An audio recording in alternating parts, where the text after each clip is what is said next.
Hello बच्चों, rankers educare के online learning platform पर आपका स्वागत है। मेरा नाम है आदर्श, मैं हूं आईआईटी बीएचयू से।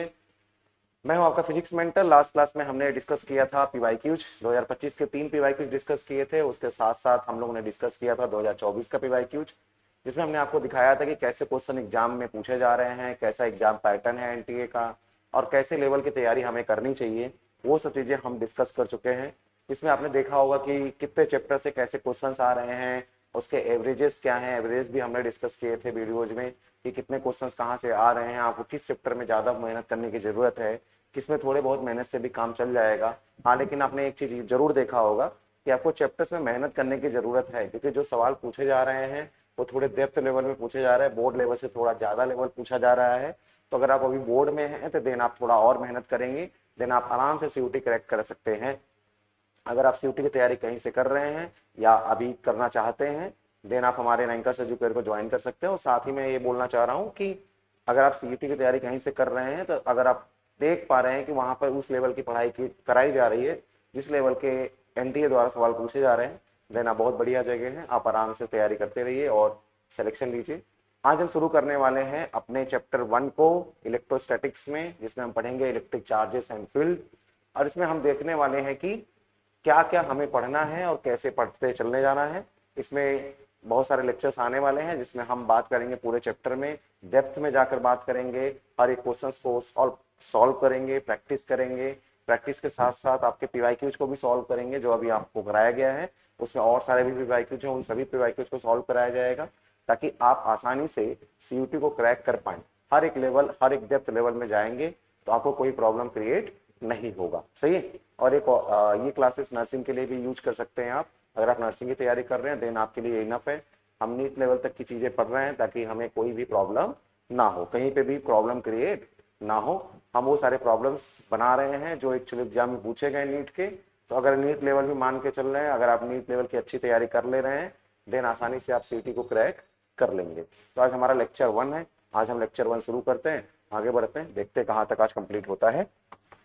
आ जाइए, ये हमारा है लेक्चर 1।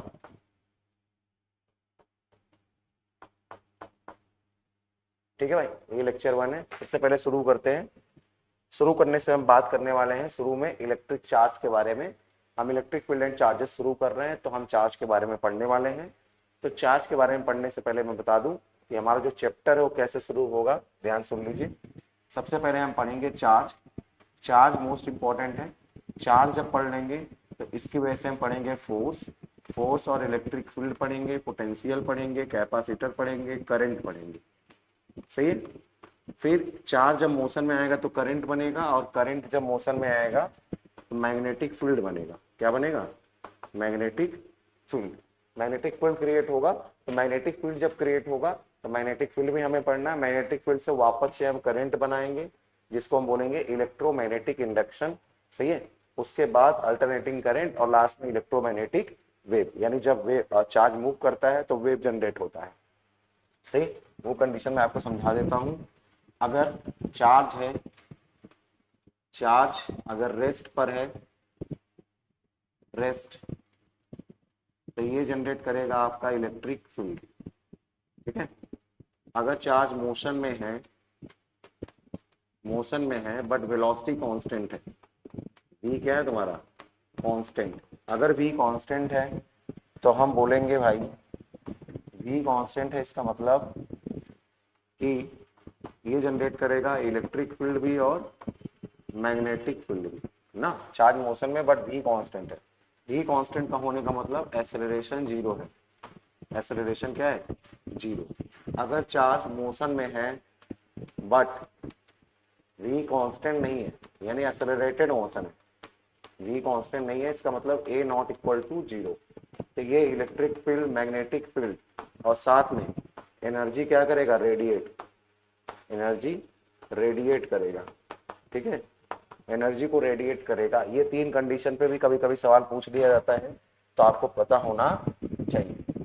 ठीक है। कि बताओ अगर चार्ज मोशन कर रहा है और जो एक्सेलरेशन है वो जीरो नहीं है, तो इसका मतलब वो एनर्जी को भी रेडिएट करेगा। ये कुछ वर्ड है जो आपको इनिशियल में पता होने चाहिए। ठीक है, चलिए शुरू करते हैं भाई।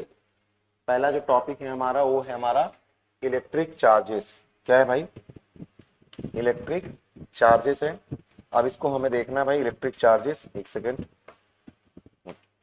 ओके, इलेक्ट्रिक चार्जेस कह रहा है कि जो इलेक्ट्रिक चार्जेस है यानी वैद्युत आवेश, वैद्युत आवेश, इसका डेफिनेशन थोड़ा समझ लेते हैं कि क्या मतलब है इसका। कह रहा है कि इट इज इंट्रिंसिक प्रॉपर्टी, ये इंट्रिंसिक प्रॉपर्टी है ऑफ पार्टिकल, यानी जैसे मास होता है वैसे ये भी इंट्रिंसिक प्रॉपर्टी है, आंतरिक गुण है एक तरीके से, ड्यू टू विच, जिससे हमें पता चलता है, can interact with other charges, जिससे ये क्या करते हैं, दूसरे चार्जेस से क्या करते हैं, अट्रैक्ट कर पाते हैं या रिपल्सन कर पाते हैं। ये हर एक बॉडी का इंट्रिंसिक प्रॉपर्टी है। यह कण का आंतरिक गुण है, जैसे द्रव्यमान, जिसके कारण वे अन्य आवेशों के साथ परस्पर क्रिया करते हैं, यानी आकर्षण या तो प्रतिकर्षण करते हैं। तो भाई चार्ज जो है, चार्ज का बेसिक डेफिनेशन यही है, इंट्रिंसिक प्रॉपर्टी है जस्ट लाइक मास। ठीक है, ये मास की तरह ही है, मास है, चार्ज है, ये सब बातें हमें जाननी है। ठीक, ये तो डेफिनेशन हो गया छोटा सा। अब बात करते हैं प्रॉपर्टीज ऑफ चार्जेस। यहाँ से मोस्ट इंपॉर्टेंट चीजें स्टार्ट है। कह रहे हैं कि टू टाइप ऑफ चार्जेस होते हैं, two type of charges exist, positive and negative, by convention. ये कन्वेंशन हमने बना रखा है। कह रहा है कि दो प्रकार के आवेश होते हैं, एक पॉजिटिव होता है और एक नेगेटिव होता है।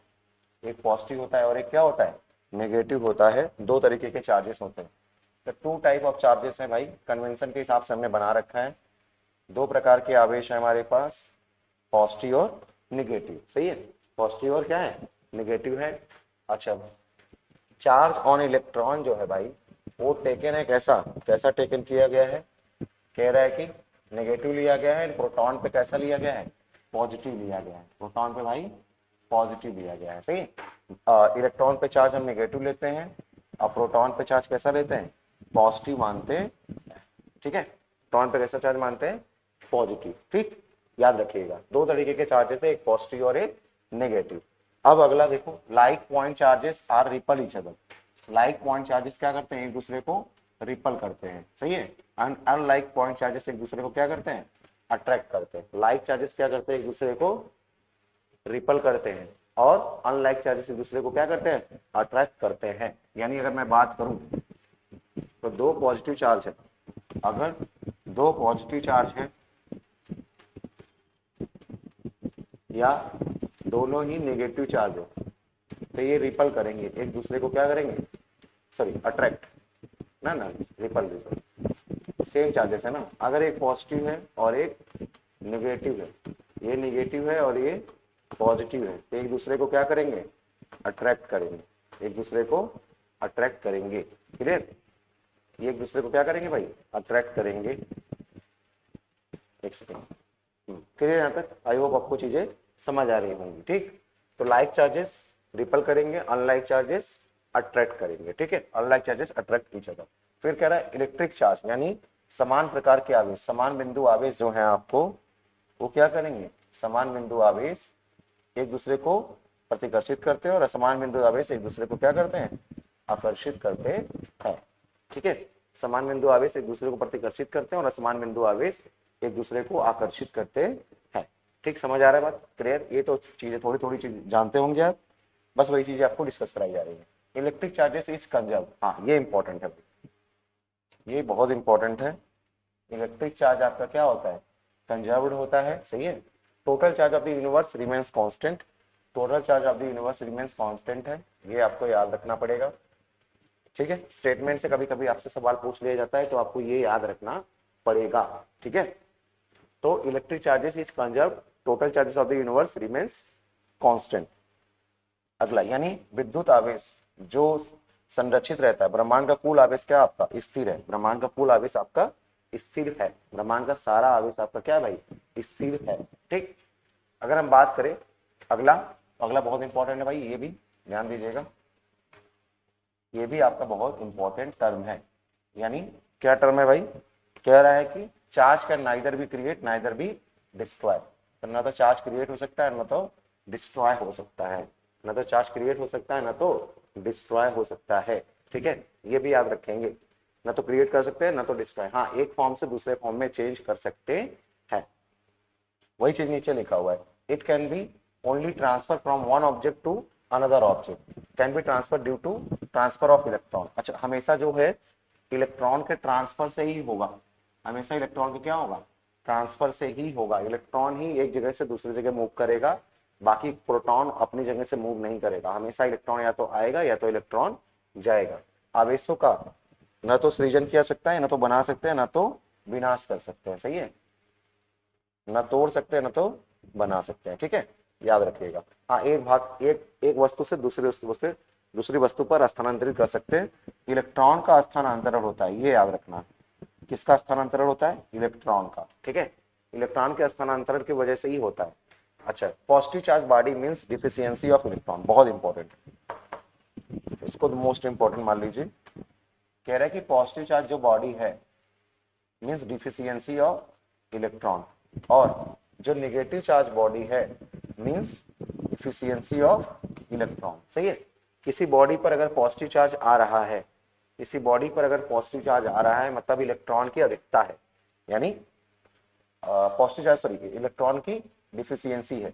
पॉजिटिव चार्ज आ रहा है मतलब इलेक्ट्रॉन की कमी है, और अगर निगेटिव चार्ज आ रहा है तो इसका मतलब इलेक्ट्रॉन की क्या है, अधिकता है, इलेक्ट्रॉन की अधिकता है। ठीक है, यहाँ पे मैं शॉर्टकट में आपको समझाता हूँ।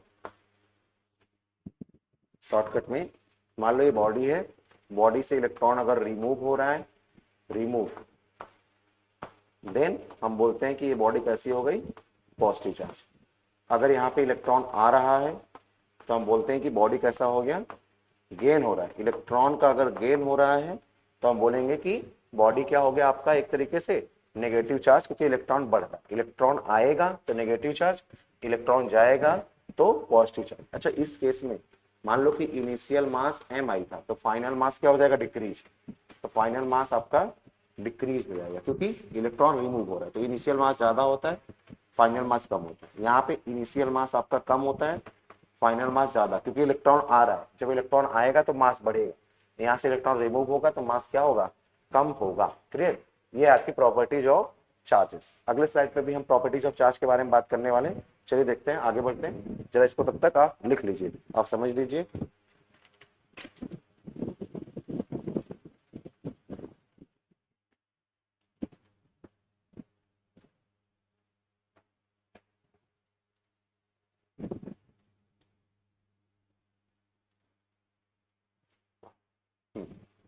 तब तक आप सारी चीजों को पढ़ लीजिए, एक बार समझ लीजिए अच्छे से।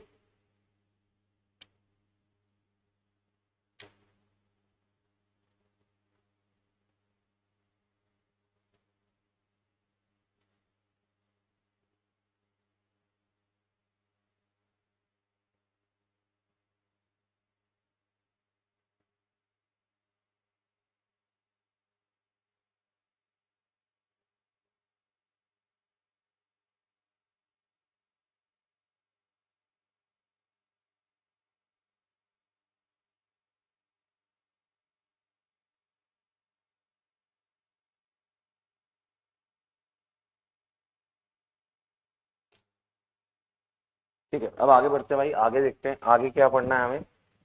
प्रॉपर्टीज ऑफ चार्जेस हमने पढ़ लिया। ठीक है, अब हम आगे बात करते हैं अगला जो हमें सीखना है। ठीक है, अच्छा, इसमें मैंने बात कर लिया कि दो चार्जेस एक दूसरे को क्या करते हैं भाई, आकर्षित करते हैं, और दो चार्जेस एक दूसरे को रिपल्सन करते हैं। अगर सेम चार्जेस है तो रिपल्सन, अपोजिट चार्जेस है तो अट्रैक्शन होगा। सही है, और यही हमने आपको यहाँ पे समझा दिया। क्लियर, एक क्वेश्चन पूछा जाता है कि total net charge on a, question यहाँ से पूछा जाता है नेट, इसे लिखता हूँ, net charge on a body, एक second,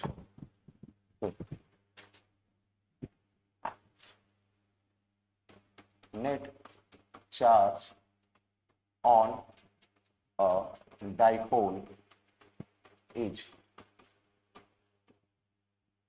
net charge on dipole is, ये आपसे पूछा जाता है ऑलवेज। ठीक है, ये क्वेश्चन आपसे पूछा जाता है, इसको बेटा देते हैं, एक सेकेंड।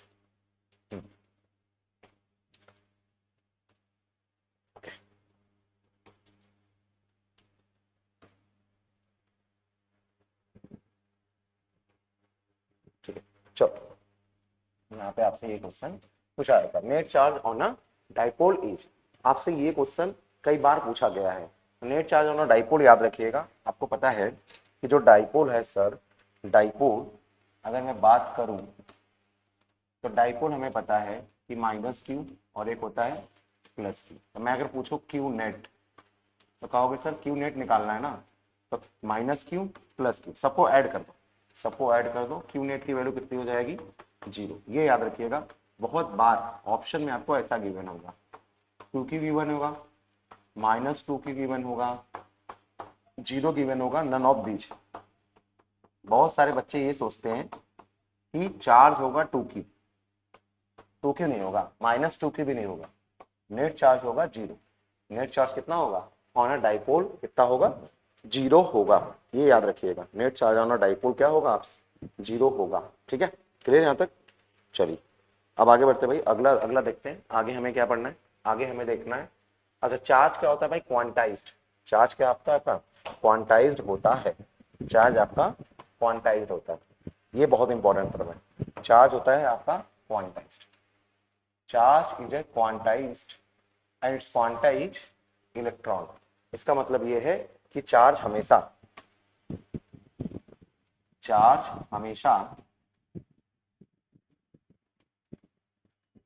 इलेक्ट्रॉन का इंटीग्रल मल्टीपल होता है। इंटीग्रल यानी पूर्ण मल्टीपल होता है, सही है, मल्टीपल यानी पूर्ण गुणज, पूर्ण गुणज होता है, पूर्ण गुणज होता है, ये याद रखना है। सही, charge always integral multiple of electron, यानी किसी भी बॉडी पे जो चार्ज है वो हमेशा इलेक्ट्रॉन का क्या होगा, इंटीग्रल मल्टीपल होगा, यानी Q बराबर प्लस माइनस एन ई। और ये जो n है, n ये आपका इंटीजर होगा। n क्या होगा आपका, इंटीजर। n क्या होगा भाई, इंटीजर। ये याद रखना, इंटीजर मतलब 1 2 3 ऐसा, जहां पे इलेक्ट्रॉन को आप किससे दिखा सकते हैं, इलेक्ट्रॉन को आप दिखा सकते हैं, इलेक्ट्रॉन का वैल्यू -1.6 इंटू 10⁻⁻19 कूलम। सही है। अच्छा, दो तरीके के और पार्टिकल हैं जो कि पाए जाते हैं बट वो फ्रीली नहीं पाए जाते। सही है, जिसको हम बोलते हैं क्वार्क्स। क्वार्क्स के टर्म में चीजें पाई जाती हैं बट वो फ्रीली नहीं पाई जाती हैं। सही है, जैसे आपका सब एटॉमिक पार्टिकल लाइक क्वार्क्स, जैसे क्वार्क्स है आपका -e/3 जिसको हम बोलते हैं डाउन क्वार्क्स, एंड +2e/3 जिसको हम बोलते हैं अप क्वार्क्स। अप क्या, up quark, but they do not exist freely, freely exist नहीं करते, hence will not taken as the smallest charge. सही है, इसको स्मॉलेस्ट चार्ज नहीं मानते हैं। यानी जो चार्ज है आपका, आपका चार्ज क्या होता है, क्वांटमीकरण होता है। आवेश क्या होता है, क्वांटमीकरण राशि है, हमेशा इलेक्ट्रॉन के मल्टीपल में पाया जाता है। ठीक है, और क्यू बराबर क्या आता है, क्यू बराबर एन द्वारा आपको दिया जाता है। सही है, क्यू बराबर एन द्वारा आपको दिया जाता है, ये याद रखना है। क्लियर, और इलेक्ट्रॉन का वैल्यू तो आपको पता ही है। ठीक, तो क्यू बराबर एन और मिनिमम, अगर मैं यहीं पे बात करूं तो कभी कभी आपसे पूछेगा minimum charge, minimum value of charge. Minimum value of charge जो होता है वो होता है +-1 इलेक्ट्रॉन, जिसकी वैल्यू हो गया +-1.6 इंटू 10⁻⁻19 कूलम। ये जो मिनिमम चार्ज है जो कि एग्जिस्ट करता है, मिनिमम चार्ज है जो कि एग्जिस्ट करता है। क्लियर है यहां तक, ये जो मिनिमम चार्ज है वो क्या करता है भाई, एग्जिस्ट करता है।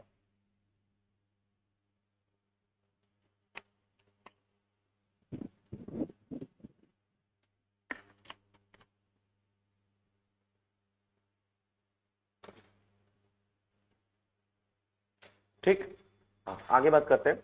हम बात कर रहे थे क्वार्क्स, तो अगर हम बात करें 1 न्यूट्रॉन, अगर मैं बात कर रहा हूं 1 न्यूट्रॉन बनाने की, तो इसमें होते हैं 2 डाउन क्वार्क्स और प्लस एक होता है आपका अप क्वार्क्स। ठीक है, 2 डाउन क्वार्क्स और एक अप क्वार्क्स। डाउन क्वार्क्स हो जाएगा तुम्हारा 2, तो 2 -e/3 अब प्लस एक अप क्वार्क्स हो जाएगा तो 2e/3 और मिलके हो जाएगा 0। इसलिए न्यूट्रॉन पे कोई चार्ज नहीं होता। अगर मैं बात करूं प्रोटॉन की, तो प्रोटॉन के अंदर होता है आपका एक डाउन क्वार्क्स और प्लस 2 होता है आपका अप क्वार्क्स।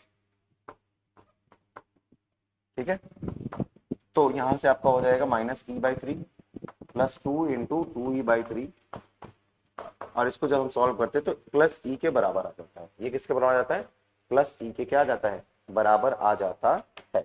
ठीक है, यहां तक चलिए, यहां तक आई होप आपको क्लियर होगा। ठीक, wait a minute.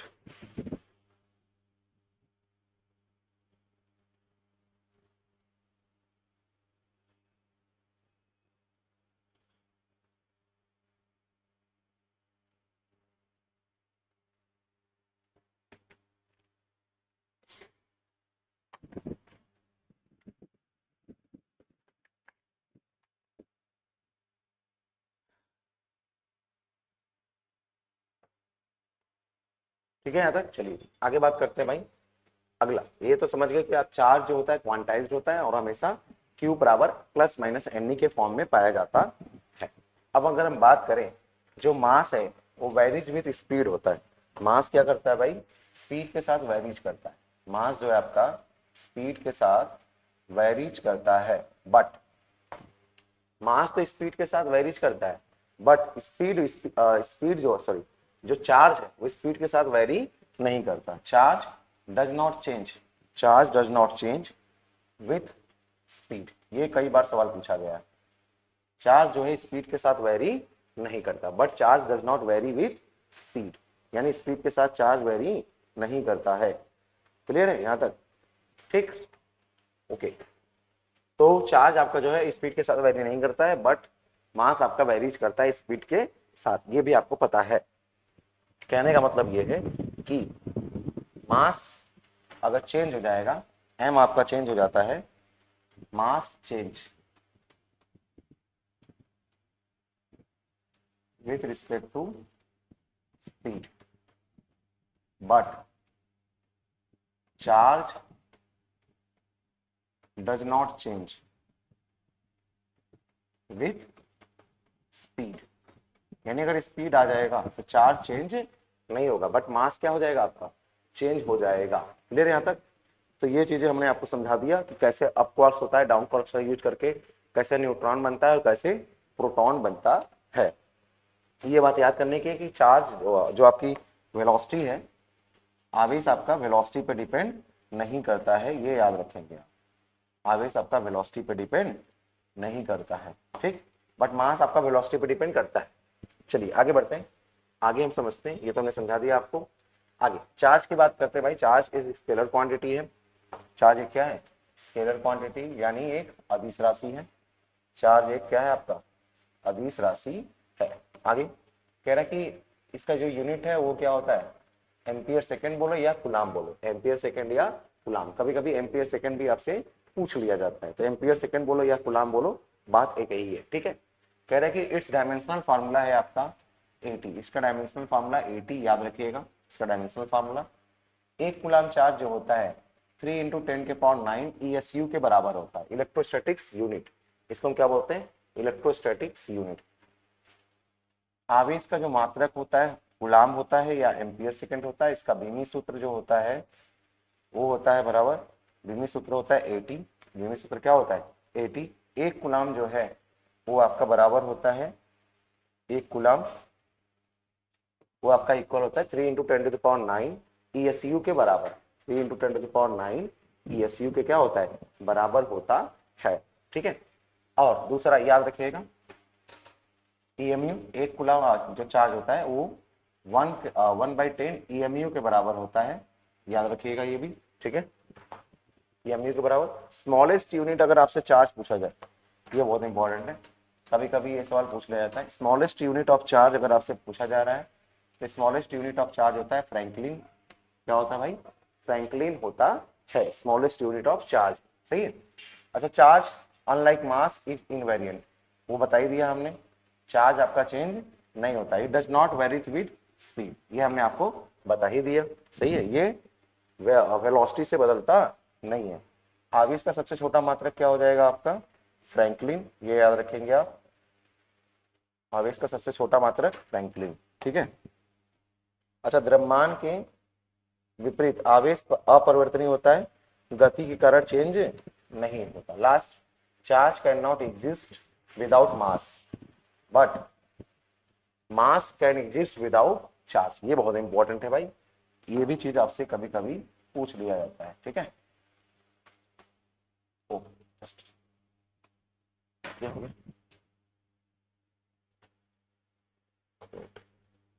Okay okay, ठीक है। चलिए, तो यहाँ पे आपका ये मोस्ट इंपॉर्टेंट टर्म बन जाता है, ये वाला, charge can not exist without mass while mass can exist without charge. यानी अगर चार्ज है तो मास है, आवेश है तो मास है, मास है तो आवेश हो भी सकता है, नहीं भी हो सकता। फॉर एग्जाम्पल न्यूट्रॉन, एग्जाम्पल में आप न्यूट्रॉन समझ लीजिए, सही है। न्यूट्रॉन के पास मास है, मास है बट चार्ज नहीं है, ठीक। तो मास है, मास है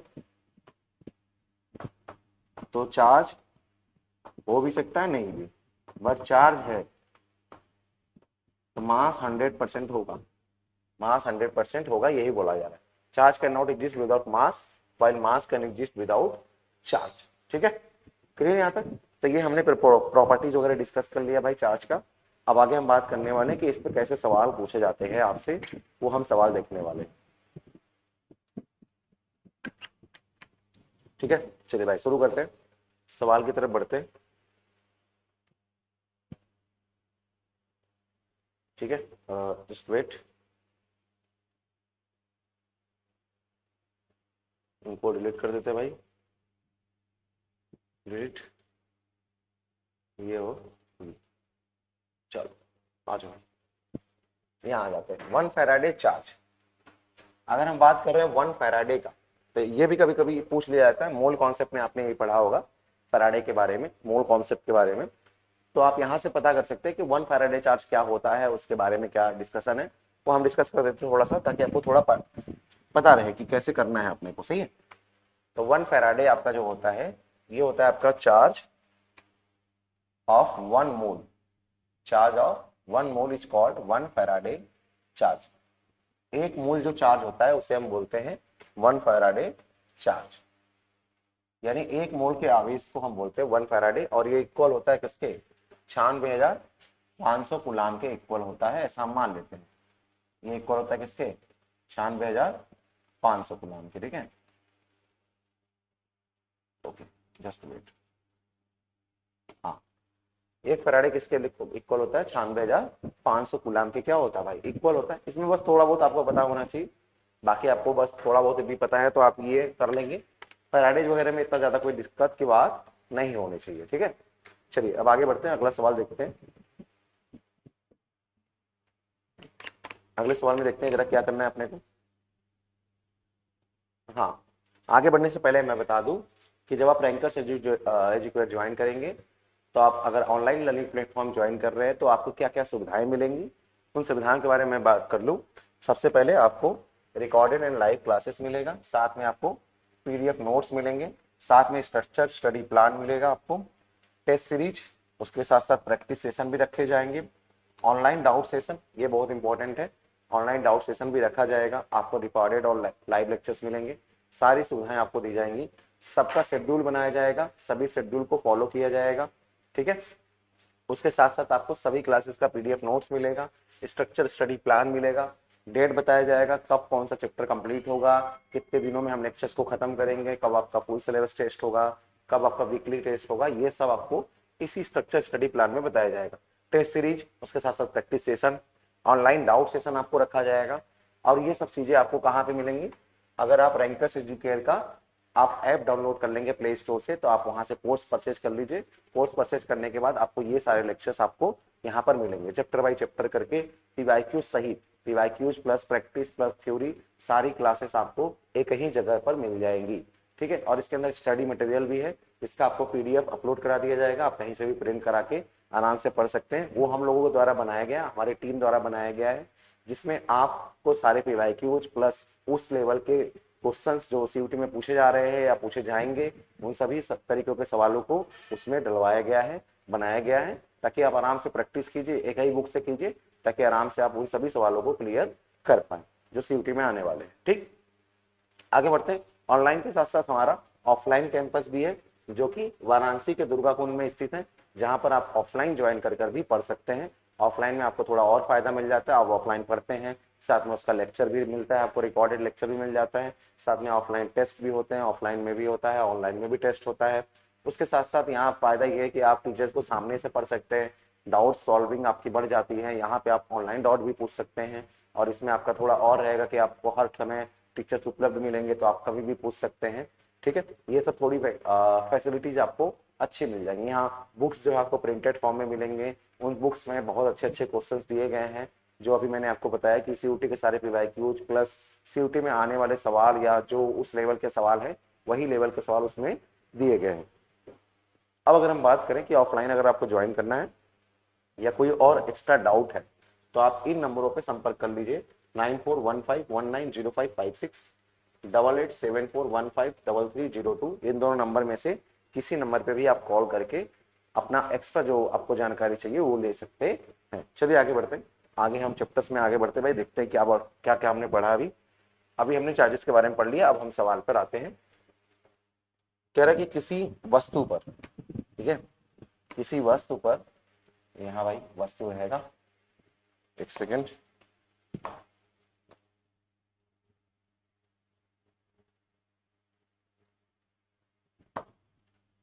किसी वस्तु पर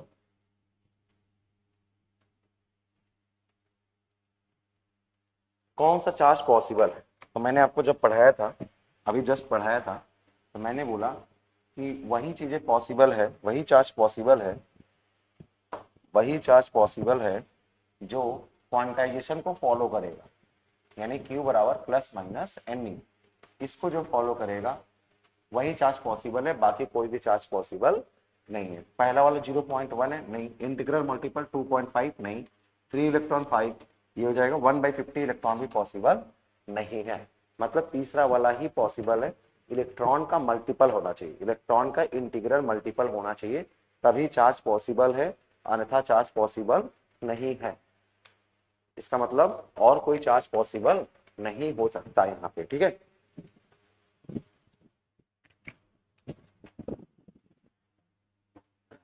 आगे बढ़ते भाई। कह रहा है कि when 10 के power 14 electrons are removed from a neutral metal sphere, the net charge on the sphere becomes। कह रहे नेट चार्ज बताइए अगर 10 के पावर 14 इलेक्ट्रॉन्स निकाल दिए गए तो देखिए भाई, अगर हम बात करें तो n हो गया आपका 10 के पावर 14, कितने इलेक्ट्रॉन रिमूव हुए हैं, तो रिमूव हुआ है भाई तो पॉजिटिव चार्ज आएगा। क्या आएगा? पॉजिटिव। रिमूव है ना, कह रहा है कि रिमूव है तो पॉजिटिव चार्ज, तो माइनस वाला तो नहीं होगा।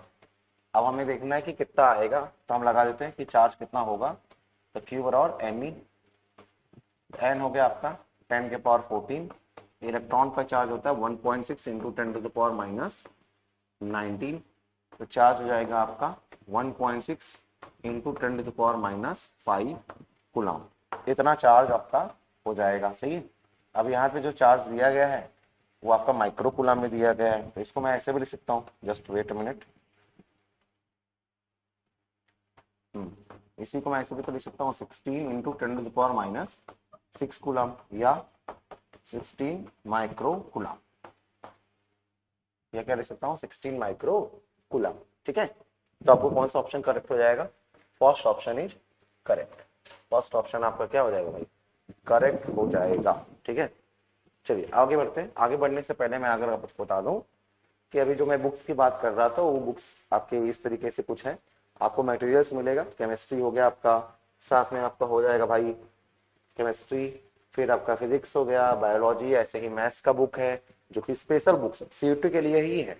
ये सब बुक्स सीयूटी के लिए ही है। आपको साथ साथ में जनरल टेस्ट की बुक्स भी मिलेंगी, जिसमें क्वांट्स हो गया, जनरल नॉलेज हो गया आपका, लॉजिकल रीजनिंग हो गया, साथ साथ आपको लैंग्वेज का भी बुक मिलेगा, जिसमें आपको प्रिंटेड फॉर्म में, अगर आप ऑनलाइन ज्वाइन करते हैं देन इन सभी का आपको पीडीएफ आपके ऐप पे अपलोड करा दिया जाएगा। आप आराम से प्रिंट करिए, और आराम से पढ़ते रहिए, लेक्चर्स पढ़िए, उसके साथ साथ प्रैक्टिस कीजिए, डाउट्स आता है डाउट सेशन आइए, डाउट सेशन पे पूछ लीजिए, सही है। और ये हमारी टीम द्वारा बनाई गई नंबर 1 बुक है सीयूटी के लिए, सही है। मतलब सीयूटी में आपको सोचना ही नहीं है, बस ये बुक्स कर लीजिए, काम खत्म। बुक्स कर लिया, अच्छे नंबर आराम से आप गेन कर सकते हैं अगर आपने बढ़िया से लेक्चर्स अटेंड किए हैं, बढ़िया से क्लासेस किए हैं, देन आपको कोई दिक्कत होने वाला नहीं। ठीक, चलिए आगे बढ़ते हैं भाई। आगे आगे बढ़ने से आगे बढ़ते हैं भाई, आगे आगे आगे देखिए आगे क्वेश्चन क्या पूछा गया है। कह रहा है a man A is saying that charge on a object कितना है, सही है। देन क्या होगा अगर मैं देख रहा हूं कि चार्ज कितना है 2.4 इंटू 10⁻⁻19 कूलम। तो कह रहा है कि इतने इलेक्ट्रॉन्स है, तो सबसे पहले इलेक्ट्रॉन्स निकालते हैं।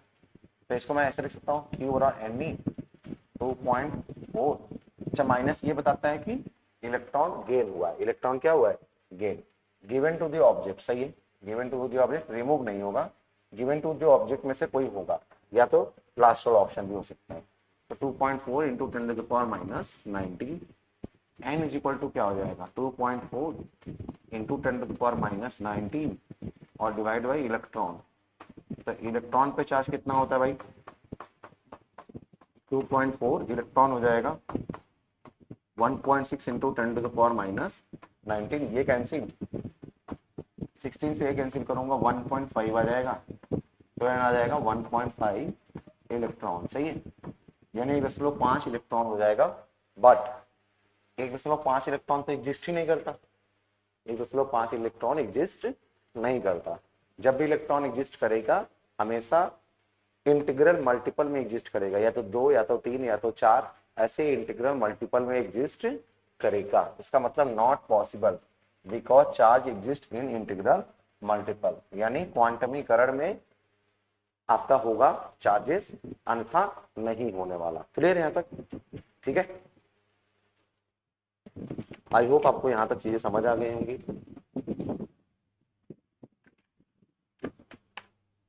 ठीक है यहां तक, चलिए आगे बढ़ते हैं भाई, आगे देखते हैं अगला क्वेश्चन कह रहा है और one metallic sphere A is given to positive charge where each identical metallic sphere B of exactly same mass H A is given equal amount of negative charge।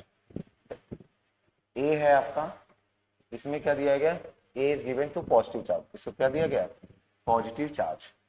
और B है, इसको दिया गया नेगेटिव चार्ज, इसको क्या दिया गया negative. Positive charge का मतलब इलेक्ट्रॉन रिमूव हुआ होगा और रिमूव, और यहाँ पे इलेक्ट्रॉन क्या हुआ होगा गेन, क्योंकि नेगेटिव चार्ज हो रहा है तो इसका मास डिक्रीज करेगा और इसका मास क्या करेगा इंक्रीज। यही बोला गया है equal amount of negative charge. कह रहा है कि बताओ एक धात्विक गोले ए को धनात्मक आवेश दिया गया जबकि ए के समान द्रव्यमान वाले एक अन्य स्वरूप धात्विक गोले को समान मात्रा में ऋण आवेश दिया गया। अगर पॉजिटिव आ रहा है तब भी इलेक्ट्रॉन रिमूव होगा, इलेक्ट्रॉन यहाँ पे रिमूव होगा तभी पॉजिटिव आएगा, और यहाँ पे इलेक्ट्रॉन क्या होगा गेन। तो mass of A and be remain equal नहीं, मास ऑफ ए इंक्रीजेस, सही है, मास ऑफ ए क्या होगा डिक्रीज होगा, ठीक है। मास ऑफ बी डिक्रीजेस नहीं, मास ऑफ बी डिक्रीजेस नहीं, मास ऑफ बी क्या होगा इंक्रीजेस होगा। अगर ए के बारे में कुछ और बोला होता तो ए के बारे में भी देखते हैं, बट मास ऑफ बी तो इंक्रीज होगा क्योंकि उस पर नेगेटिव चार्ज आ रहा है, इलेक्ट्रॉन गेन हो रहा है, और इलेक्ट्रॉन गेन होगा इसका मतलब मास बढ़ेगा, मास क्या करेगा बढ़ेगा, ठीक है। यहाँ तक आई होप आपको यहाँ तक चीजें क्लियर होंगी, सही। एक आखिरी सवाल और देख लेते हैं भाई, आखिरी सवाल हमसे क्या पूछ रहा है, ये आज हमारा लास्ट सवाल होगा, इसके बाद हम आगे बढ़ेंगे अगले लेक्चर्स के अंदर। देख लेते हैं आखिरी सवाल। Mass of a neutral object is m, एक न्यूट्रल ऑब्जेक्ट है उसका मास m है। It is positive charge by some means, मतलब किसी तरीके से पॉजिटिव चार्ज कर दिया। The new mass m dash will be, तो पॉजिटिव चार्ज कब होगा जब इलेक्ट्रॉन रिमूव होगा, इलेक्ट्रॉन क्या होगा रिमूव। एक उदासीन वस्तु का द्रव्यमान m है और एक इसी माध्यम से आवेशित है, इसका द्रव्यमान m डैश, कैसा था हमेशा धनात्मक, कैसा आवेशित है धनात्मक, तो इलेक्ट्रॉन रिमूव हुआ होगा, इलेक्ट्रॉन रिमूव होगा तो m डैश जो होगा आपका डिक्रीज हो जाएगा, m आपका ज्यादा होगा compare to m dash, m dash कम हो जाएगा, m डैश क्या हो जाएगा कम, तो m नॉट आपका m डैश से ज्यादा होगा, तो थर्ड ऑप्शन इज करेक्ट। पहला नहीं होगा, दोनों इक्वल नहीं होगा क्योंकि इलेक्ट्रॉन रिमूव हो रहा है ना, इलेक्ट्रॉन रिमूव हो रहा है तो मास डिक्रीज होगा, मास क्या होगा, डिक्रीज, यानी पहले ज़्यादा था बाद में क्या हो जाएगा, कम हो जाएगा। ठीक है, तो आई होप आपको आज का लेक्चर समझ आया होगा। हम अब लेक्चर शुरू कर चुके हैं, अपने चैप्टर 1 में आ चुके हैं। तो अब चैप्टर 1 में लेक्चर 1 हमने आपको पढ़ा दिया, आगे हम बढ़ेंगे लेक्चर 2 से। आज थोड़ा थोड़ा नॉलेज था चार्ज के बारे में, चार्ज जान लीजिए, चार्ज की वैल्यूज कैसे निकाली जाती हैं, चार्ज की प्रॉपर्टीज, ये सब हमने आज डिस्कस कर दिया। कल हम बात करेंगे इसके आगे, हम देखेंगे कुलाम्स लॉ, इलेक्ट्रिक फील्ड, ये सब चीज़ें हम आगे आने वाले लेक्चर्स में देखने वाले हैं। तो प्लीज़ बने रहिए हमारे साथ। अगर आप चैनल पर आगे हैं तो चैनल को सब्सक्राइब कर लीजिए और बेल आइकन दबा दीजिए, नोटिफिकेशन आ जाए ताकि आप क्लासेस अटेंड कर पाएँ। धीरे धीरे आपको चीज़ें समझ आने लगेंगी। धन्यवाद।